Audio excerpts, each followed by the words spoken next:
my embodied meditation, the second one that I'm doing in this new world of coronavirus. I don't know about you, but I really am through wave of emotions. Um, Different emotions. Some days I go from gratitude to fear, and that goes into loneliness, which goes into gratitude again, which goes into anger, which goes into rage, which goes into shame, which goes into fear, which goes into happiness, it goes all over the place. Sometimes, definitely within the day, and sometimes within the hour, and sometimes within just moment to moment. Like one moment something happens and I'm up, and then another thing happens and I'm down and I'm crashing, and other things and I'm sideways, and it's just a roller coaster, right? Buckle up. And I was really thinking of different ways to, what we usually say is to hold it. How do we hold these emotions, right? How do we hold these emotions? And I realized that for me, I've had a lot of different body pain throughout the years. And so I'm really attuned into body and hold the different ways that my body holds onto these emotions and internalizes these emotions. And it comes out in neck pain or back pain or indigestion, things like that. So I was thinking one day, as I was just like exhausted from these waves of emotions, like, how can I hold these emotions better? Because I was spending a lot of energy just like, oh my God, being flung from one side to another. And it hit me that maybe for me, the challenge is not to hold the emotion as much as it is to let the emotion flow through. How do I let the emotion flow through me so I'm actually not holding on to it? Because I felt like after a while, like, oh, like I have to hold on to this. So one thing that I've been doing along with writing books and poetry and everything is really getting into body embodied meditations. And an embodied meditation for me is basically to take some of these principles of meditation from the body and into the mind, into the body, from the mind and into the body. And so, a lot of people have trouble with seated meditation. And sometimes I do as well. But when I involve the body more, it's kind of like, oh, it's a more of a cohesive experience, a more like all body, mind, spirit experience, that it's not just me and my mind dealing with my emotions only in my mind. So I've been really kind of experimenting with using my body, not using my body, tapping into my body compassionately. And it's not, my body is not something to fight. It's not something to even resist, but my body is my collaborator. My body is my friend. My body is my teacher in many ways. And so to use this concept of meditation through the body has really been helping me, because in this coronavirus time, my body, I don't know about you, but my body reacts. My body responds, muscle tension, body tension, again, indigestion, constipation, headaches, the body reacts. And so it's like, great, in that sense, let's invite the body in to this process of meditation using the body. So, so that was kind of the principle of embodied meditation. And so I've been really sitting with the wave after wave of emotions, right? I was like, okay, I need to figure out how to hold on to this. And then it's like, actually, Crystal, maybe you need to find out better how to let it flow through. And they say like the kind of like the old adage of the river, right? I think that is Buddhist roots or Hindu roots of like the meditation and just like the quickly flowing river, and you just watch your thought or your emotion kind of flow down the river and flow away. Whatever it is, you see that emotion flowing down and flow away. Some traditions, they encourage you to think of your emotions or your thoughts like clouds in the sky, and the clouds in the sky, they come and then they go. And then it's blue sky again. Like the blue sky really always remains. It's just the clouds that come and go. So it's kind of based off of that principle of letting something flow through, like these emotions really flow through. So here's basically what I have found to be really helpful in using the body. Because again, like the emotions in the river meditation and the emotions in the sky, the clouds in the sky are really great, but they're mind centric, right? They're thoughts, they're cognitive. Like, how do I get that principle into the body and to use the body? And this is what I've done, and this is what it's helped me, and maybe it might help you. So you can do this seated or standing, depending on your ability. If you have a health impediment or a disability, feel free to modify this in any way, whatever is congruent for you and your body and your health. So I put that out there for sure. But this is what I've done. And again, feel free to use it or adapt as you wish. So this sense of flowingness, right? This sense of like one emotion flows into another emotion, flows into another emotion, and they're all accepted, especially in this time of crisis and trauma. There's no one right emotion to have. They're all legitimate. Every emotion that you have is all beloved.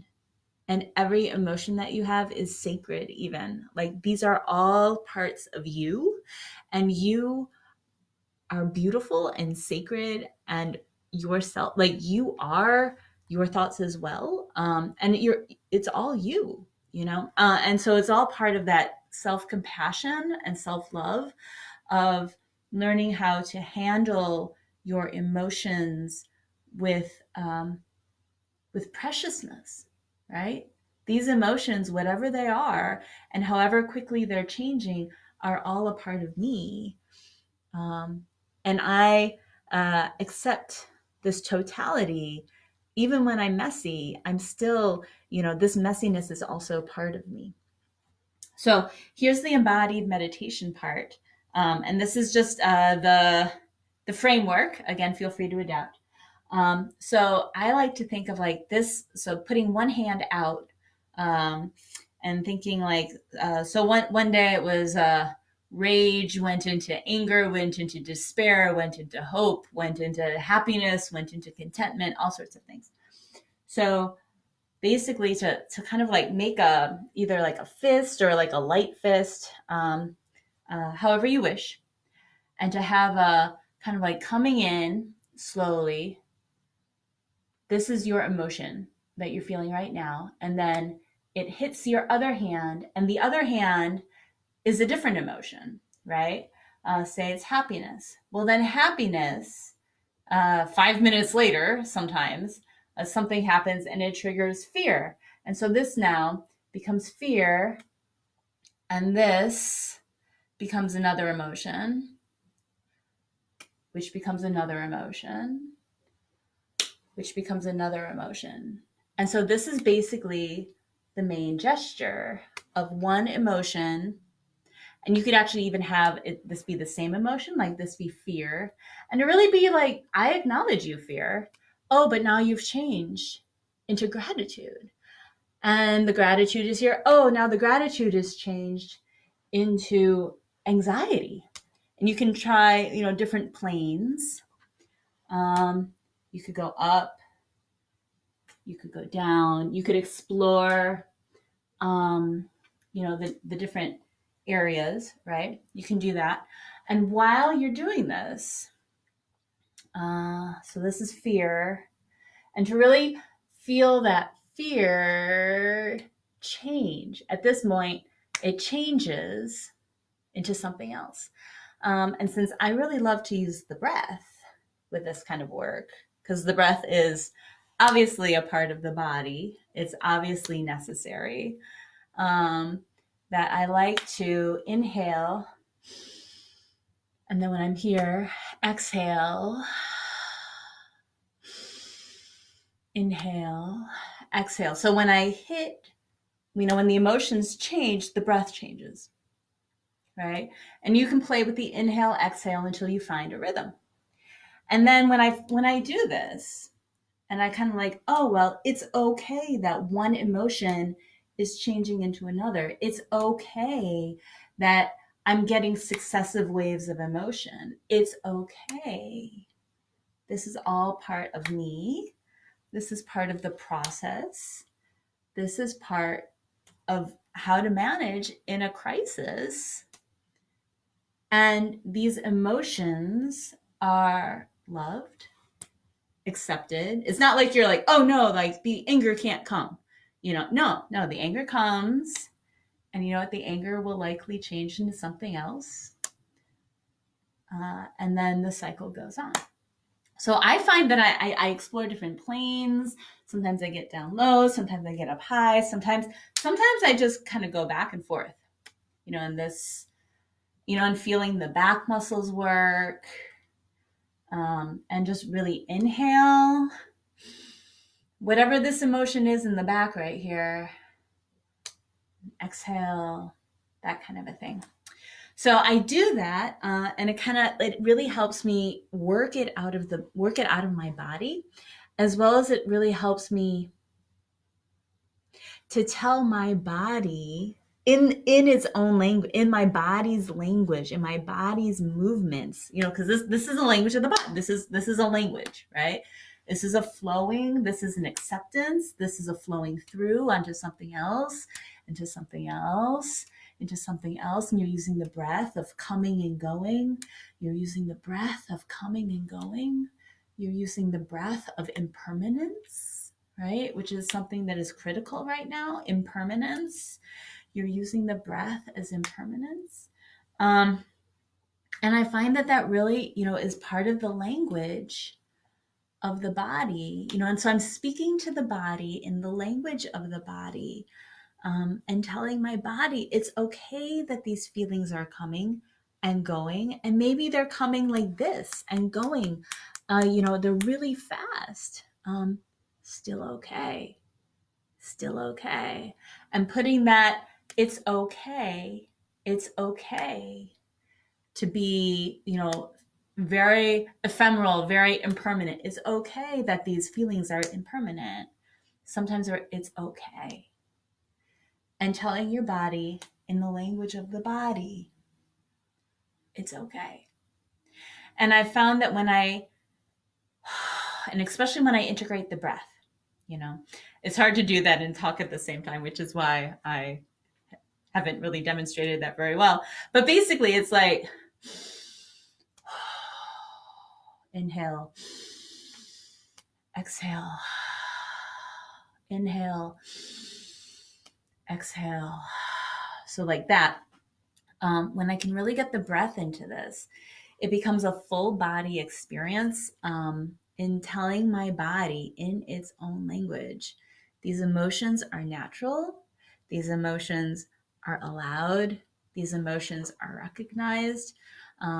And it helps things flow through so that I'm better ready, so that when, like, for instance, if this is fear, right? This fear hits and now I'm angry, and I'm inhaling, and now I'm sad. The fact that I'm letting it go, I'm letting go of the emotions, gives me a greater capacity to receive the next emotion. It gives me the ability to receive the next emotion, because that way you don't get cluttered up inside. That way you don't get stuck inside. You keep clearing it out. Clearing it out. Clearing it out, and you keep clearing out that emotion, because there's going to be another one that comes, right? But if you keep hanging on, the holding on to these if you keep holding on to these emotions, your arms are going to get full really quick, and the emotions keep coming. So, which is why, this concept of like letting these emotions flow through and flow through and flow through, it has increased my capacity, to prepare for the next emotion that's going to come, in a way that is compassionate, in a way that is self-loving and self-caring, and it actually helps increase my endurance for the long run. So I hope that helps. Again, feel free to adapt however you wish. If you have any questions or comments, feel free to do so on the little chat box below in the thread, and I'll reply to any questions or any comments that you might have. Adapt to your own body needs, obviously, and hopefully it helps. Take care. Thanks.